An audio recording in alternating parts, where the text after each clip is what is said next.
I recently experimented with introducing the use of these clicker devices and the technology associated with them in a large Introduction to the Humanities lecture, which is required for first-year undergraduates here at Stanford. You pose questions to the students for multiple choice or numeric answers.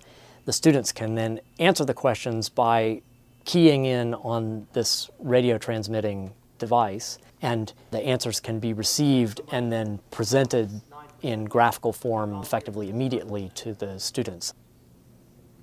I've used the clickers in large introductory physics classes, both for a course that's primarily taken by students who will probably be engineers, and also for our pre-med sequence. And the engineering sequence, the students are mostly freshmen, maybe some sophomores.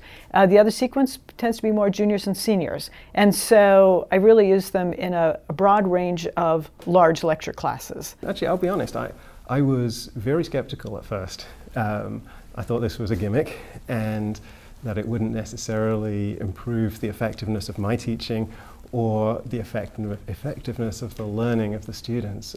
But I was I was turned around by trying this. It's really important to me that the students who ask questions have a good experience, but also that the students who are not naturally inclined to ask a lot of questions have a good experience and have the same chance to learn the material. So for me, in a large lecture class, they're basically essential, even in a medium-sized class. So I use them primarily in Physics 61, which typically has 50 to 60 students, and I use them every lecture, several times a lecture. They can be addressing a variety of goals. Sometimes it's to reinforce the conceptual understanding of something they've just learned. Sometimes it's just to apply an equation that we have just derived, so it helps make the equation concrete for them. In the lecture theatre, this room with hundreds of people sitting there, two things that I'm trying to do is assess how the students have internalized what I'm talking about in the particular class, get a sense of whether they've got it or not.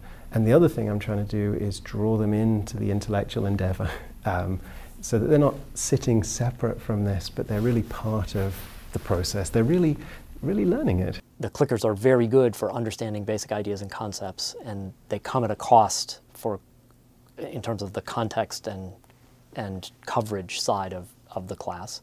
The real point of this particular course is to introduce students to university level thinking, and so if they didn't cover every single doctrine of this or that philosopher, it's less important. So I was totally willing to take the trade-off.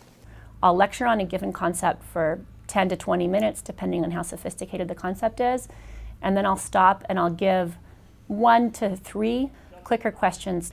And then if more than 80 or 90% of them get the question right, then I simply go on, knowing that they've understood it and having woken up the class a little bit. But if less than 80 to 90% of them get it right, then I'll stop and I'll give them 2 minutes to talk to each other and try to convince whoever they're sitting next to that their answer is the correct answer.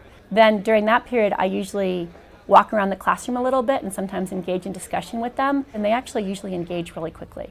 I like to use a warm-up question at the beginning of the class, or sometimes a series of warm-up questions. We can draw on some results that we developed in the previous class, but also then lets me lead into what we're going to talk about today in that particular class. The way I will typically pose a question is that it will be presented on a slide.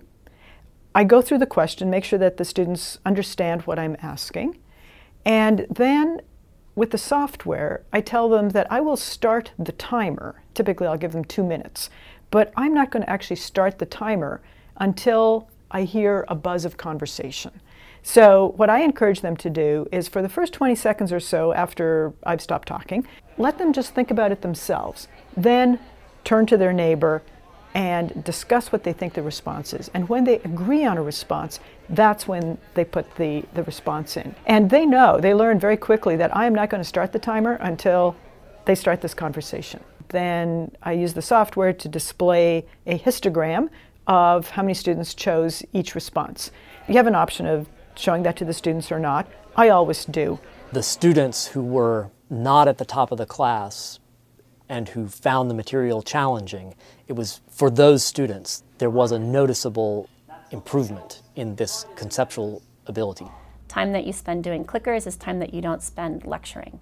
On the other hand, I'd much rather use the clickers and know that the students understand something and the students are actually thinking during the lecture period, versus use that class period for your pure lecture and only be reaching those students who have the capacity to absorb a very dense amount of information continuously for an hour or 2 hours. My experience is that not that many human beings actually have that capacity. I wanted to make sure I wasn't putting an onerous burden on students, an onerous financial burden, but you can package with the textbook special rebates for these, they can sell them. It's a minimal cost, particularly when it's integrated over several courses. I think it's great if instructors across the university work as much as possible with the Center for Teaching and Learning so that we're using a uniform technology across the different courses. This will make it easier for students in purchasing the clickers for the various courses. I think a person considering this in the humanities should really think about the trade-off between coverage and understanding of basic ideas or concepts. Which of those two aims is more important for the particular course at hand? Why not just try it? And you can toss this thing out in the second lecture if you think it's a total bust. It's really easy and it has a lot of benefits, so just do it.